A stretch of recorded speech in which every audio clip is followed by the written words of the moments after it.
Assalamualaikum warahmatullahi wabarakatuh. Alhamdulillahirabbil alamin.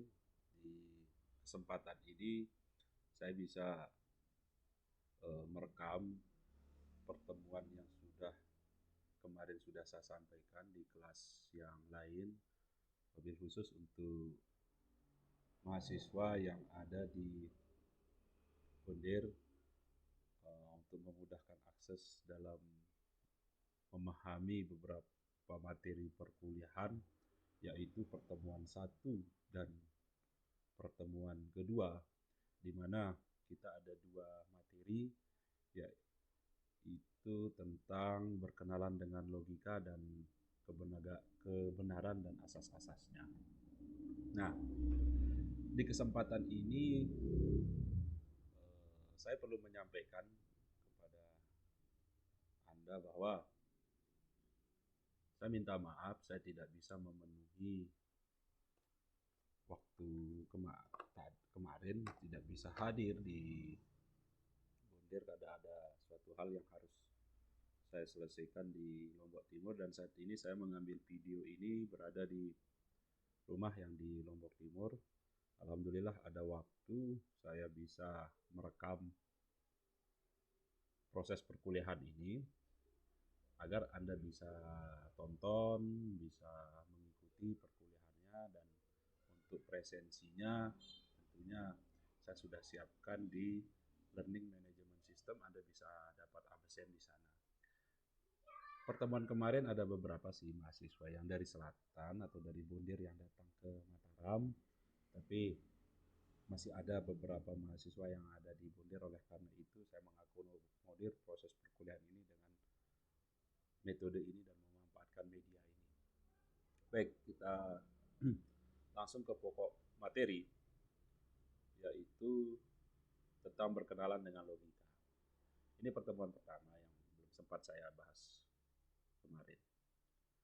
Jadi kalau kita bicara tentang sebuah logika itu, ini sudah tentunya ini kita akan menangkap suatu hal. Kalau logika ya masuk akal gitu kan, berkaitan dengan akal, pikiran dan lain sebagainya. Perkuliahan ini sebagai lanjutan sebenarnya, lanjutan dari mata kuliah di semester 1 yaitu filsafat ilmu. Nah sekarang kita lebih spesifik bagaimana sih penerapan filsafat ilmu itu di dalam logika, dalam penalaran.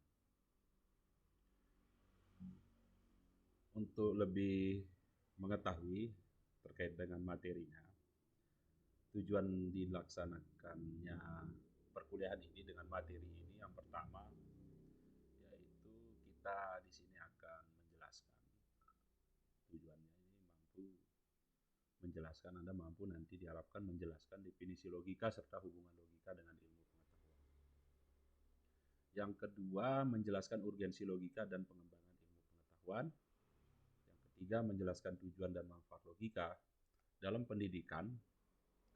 Keempat, menjelaskan sejarah singkat perkembangan logika. Dan kelima, menjelaskan beberapa bentuk logika.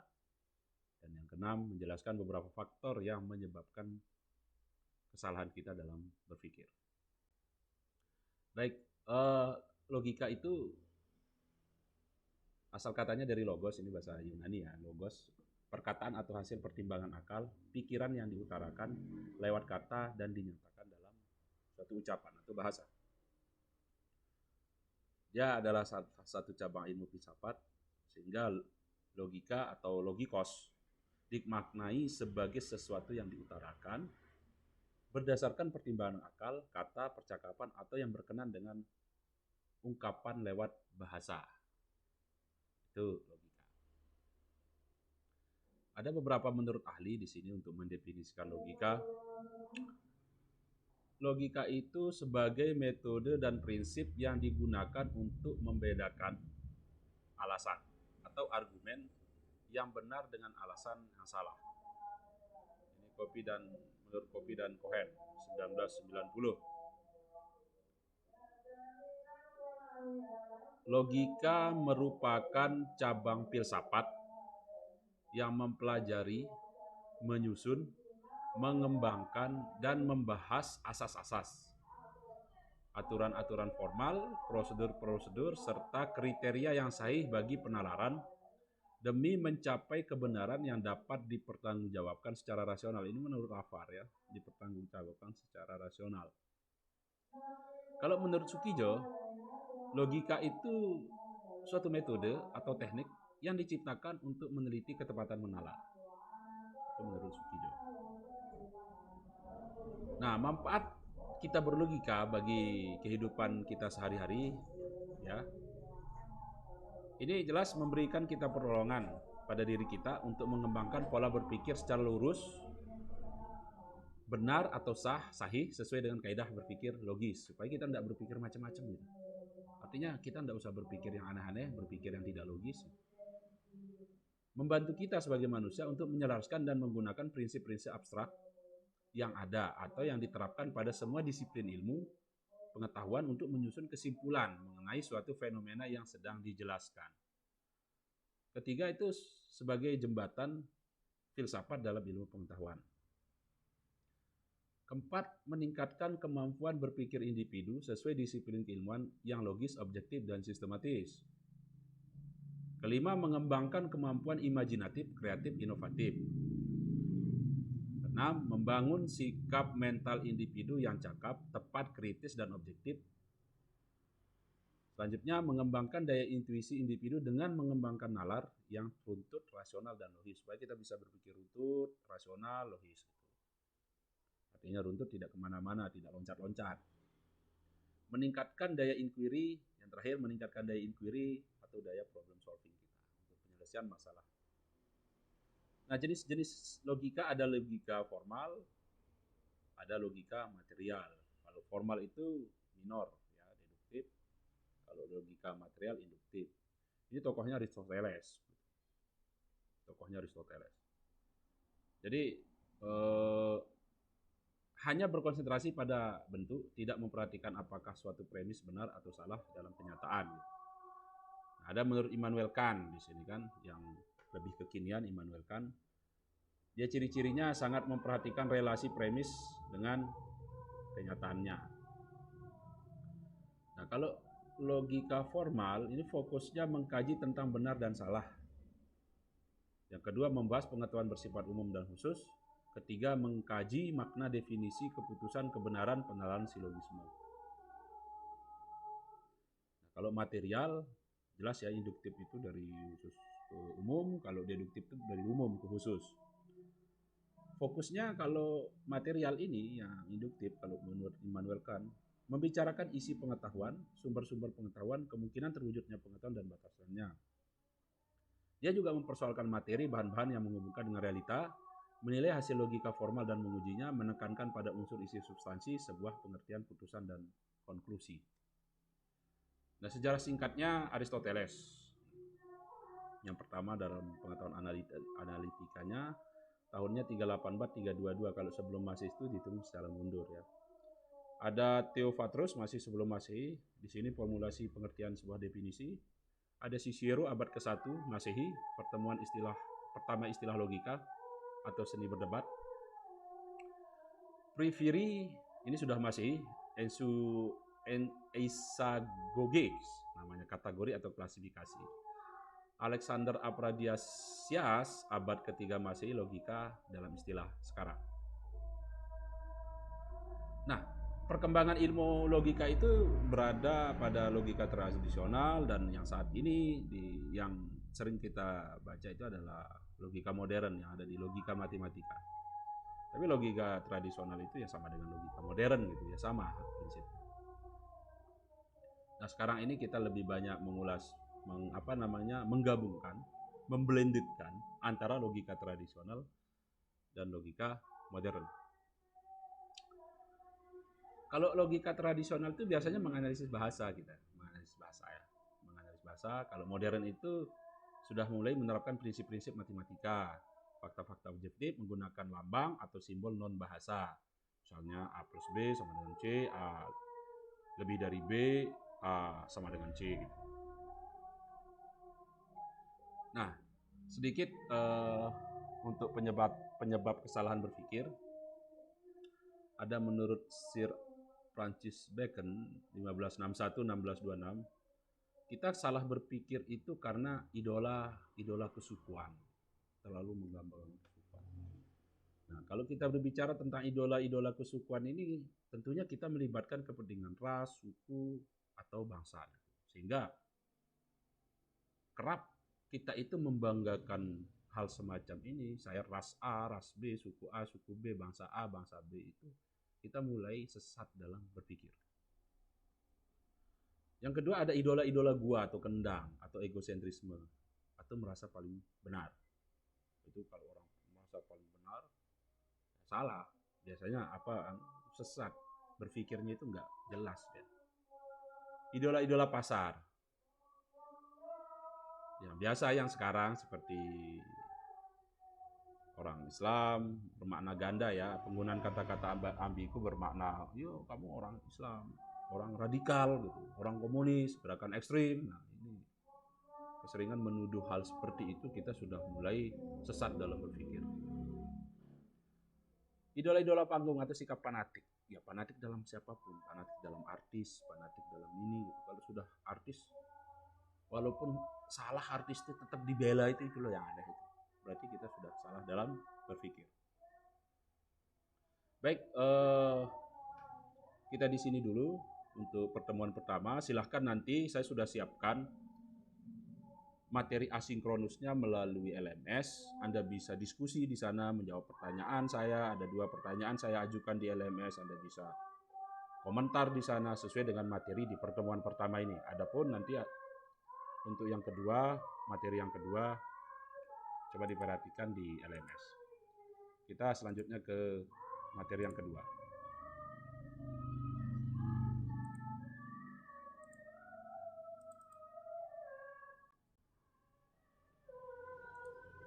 Oke, sekarang kita ke materi yang kedua tentang kebenaran dan asas pemikiran.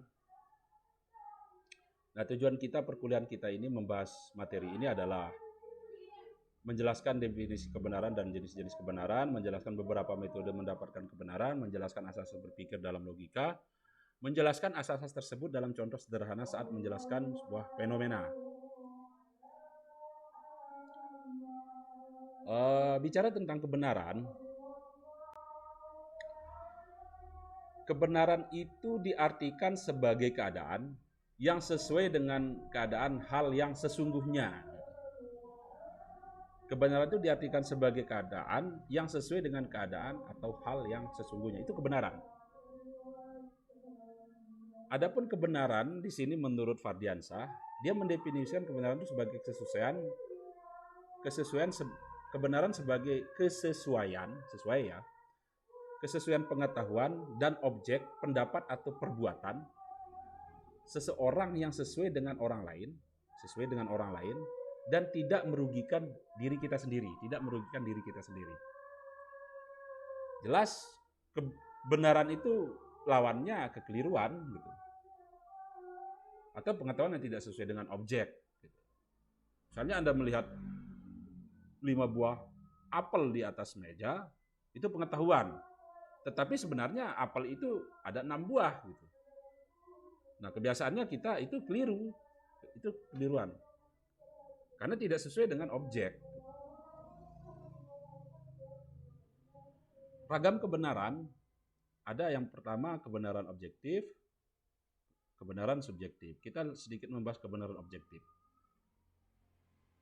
Ada kebenaran objektif, yang pertama subjektif, rasional, ilmiah, intuitif, dan religius. Kita sedikit mengupas tentang kebenaran objektif. Objektif itu empiris ya. Kalau kita secara objektif itu empiris. Merupakan kenyataan yang benar-benar terjadi. Ini kita harus garis bawahi. Kebenaran, kenyataan yang benar-benar terjadi dan telah diyakini. Siapa yang meyakininya? Kita semua orang. Meyakininya karena apa? Ya sebagai sesuatu yang benar. Dan sesuai dengan hasil pengamatan panca indera kita, dengan mata kita, gitu, dengan pendengaran kita, dengan perasa kita. Dia bersifat pasti. Kebenaran objektif ini bersifat pasti dan tidak dapat dipungkiri lagi. Ya misalnya, kotoran manusia itu berbau busuk. Apakah berani Anda memungkiri kotoran manusia itu berbau harum, beraroma harum? Ya, bendera Indonesia berwarna merah putih, air berwujud cair. Nah, ini dinamakan kebenaran objektif. Kalau yang subjektif, kebenaran yang hanya diakui sebagian manusia. Ya, kalau objektif itu yang benar-benar kita akui, semua orang mengakuinya benar. Kebenaran yang diakui sebagian manusia. Ya. Nah, apakah agama itu masuk di sini? Ya bisa juga. Religius itu masuk di sini. Ya juga, karena kebenaran yang diakui sebagian kelompok kalau yang itu. Sehingga dia dibuatkan sebuah kebenaran religius. Tapi kalau misalnya sebagian manusia itu mungkin hal yang kecil, yang kita melihatnya hal yang lebih kecil gitu. Kebenaran yang diakui sebagian manusia gitu. Ya kalau kita berbicara agama, Islam itu banyak juga orang Islam itu tidak merokok, misal kita ambil contoh itu gitu. Terus ya misal ada yang mengakui bahwa merokok itu nikmat, ada yang mengakui jengkol dapat meningkatkan selera makan. Terus ada yang mengakui tinggal perumahan lebih nyaman, itu belum tentu. Pendapat orang lain belum tentu mengakui hal itu. Belum tentu. Ada yang rasional sekarang kebenaran itu. Ini pikiran dan pertimbangan logis. Pikiran yang sehat cocok dengan akal, itu yang rasional. Hampir-hampir mirip ya dengan yang objektif tadi. Tapi semuanya rasional, gitu. Harus menggunakan rasionalisme.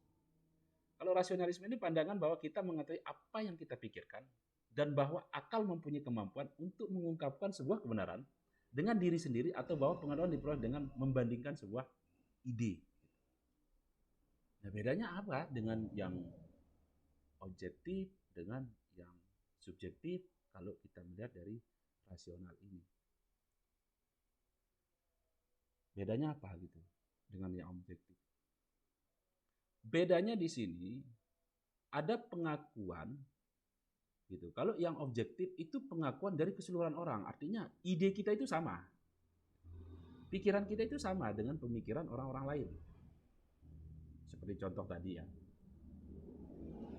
Nah, kalau yang subjektif ada sebagian orang gitu kan. Tapi orang itu ya itu gitu. Nah, kalau yang rasional ini kira-kira yang mana? Itu hanya bawaan diri kita gitu. Ketika kita menggunakan akal, ini pandangan kita ya, pandangan diri sendiri mengetahui apa yang kita pikirkan dan bahwa akal mempunyai kemampuan untuk mengungkapkan kebenaran dengan diri sendiri tapi di garis bawahi ya, dengan diri sendiri atau bahwa pengetahuan diperoleh dengan membandingkan sebuah ide, itu yang rasional. Nah, kira-kira ide kita itu bisa diterima atau orang lain apa tidak ya? Bisa jadi, ya. Kalau itu bisa diterima sebagian orang, maka dia beralih ke yang subjektif. Gitu kan?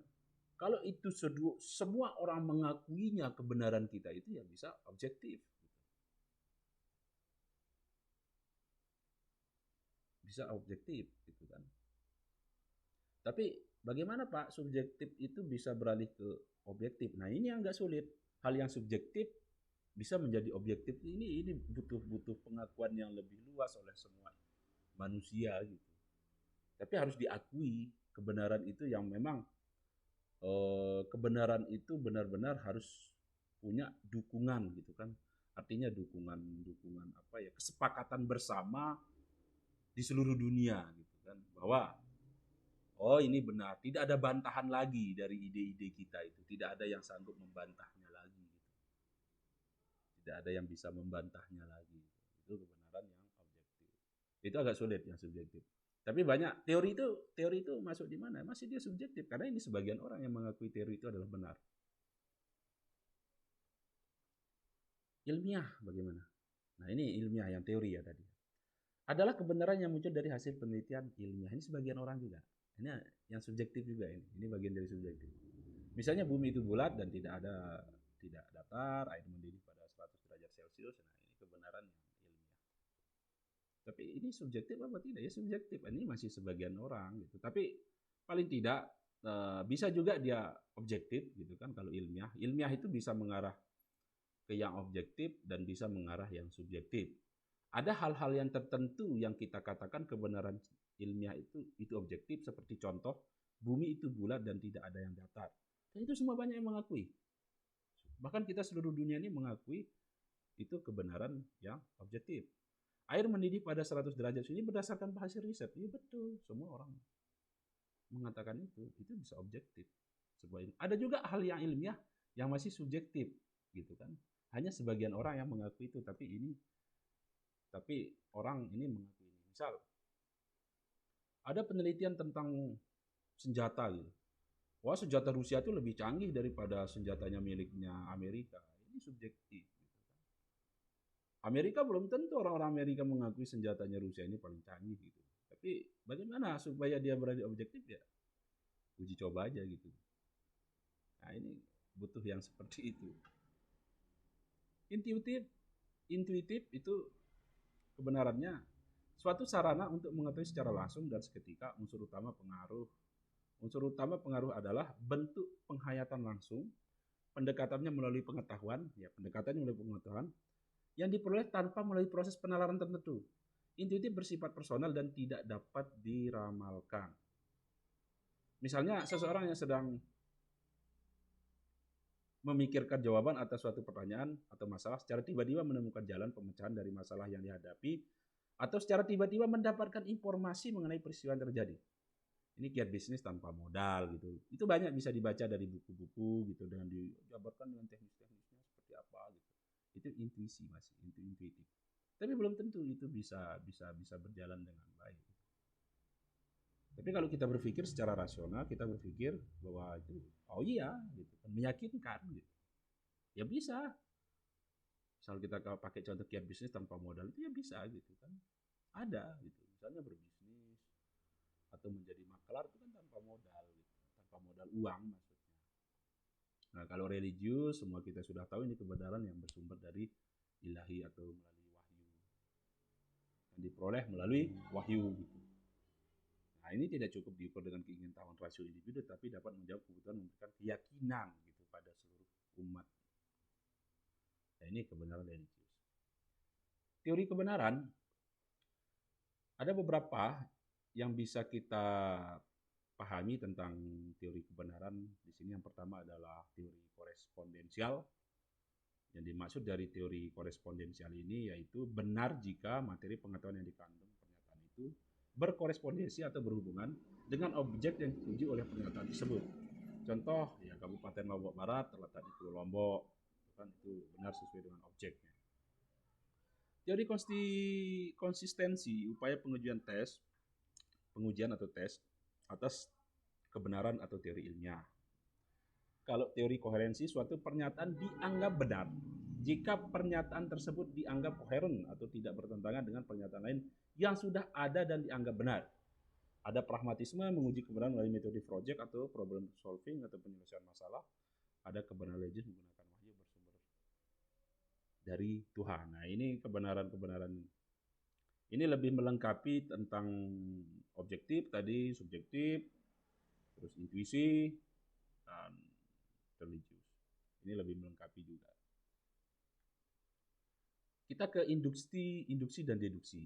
Tadi kita sempat menyinggung yang induksi dan deduksi atau apa namanya tadi saya sudah.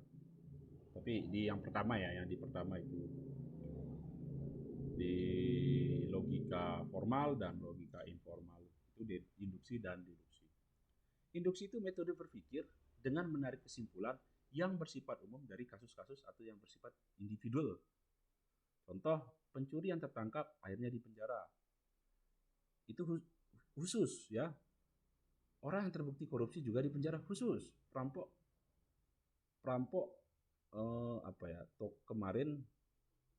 kemarin sore akhirnya di penjara gitu kan.